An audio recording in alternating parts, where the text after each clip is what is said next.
En fait, la première interview que j'ai eue du Journal de l'Écho, c'est même pas par lui directement c'est passé, c'est par la CCI. C'est la CCI qui m'a contacté en me proposant effectivement une interview du fait de la création de l'entreprise. Et à partir de là, voilà, j'ai retrouvé Frédéric, que je connaissais d'une autre vie, on va dire. C'est comme ça que j'ai commencé à suivre le Journal de l'Écho et relayer sur les réseaux sociaux l'interview qui avait été faite il y a quelques mois. Alors aujourd'hui, je suis président d'un terminal de cuisson, boulangerie-pâtisserie.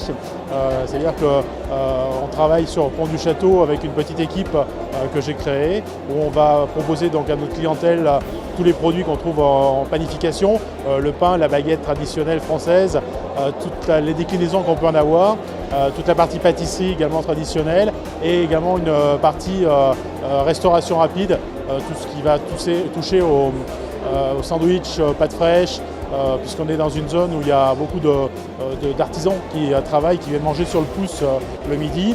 Il y en a aussi beaucoup de collégiens, de lycéens, etc. Donc une grosse partie restauration rapide le midi.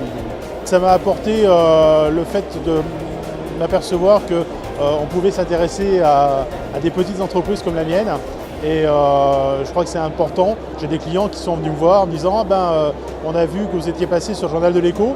Donc j'ai pu mesurer la notoriété en fait, de cet outil qui est un outil puissant. Et je trouve que c'est une bonne initiative de pouvoir mettre en avant les entreprises qui créent aujourd'hui et qui sont créatrices d'emplois pour demain, puisque voilà, le but étant aujourd'hui, en période de crise, d'essayer de relancer la machine. Et si les gens ne se lancent pas dans l'entrepreneuriat, ça va être difficile. Je pense à mon équipe en premier, puisque effectivement, tout seul, je ne pourrais pas le faire. Même si je donne beaucoup de mon temps et de ma personne, c'est un travail d'équipe avant tout. Je pense à mes clients, je pense également au Journal de l'Écho, puisque je trouve que c'est aussi une mise en avant qui est faite et je trouve que c'est très bien, quoi.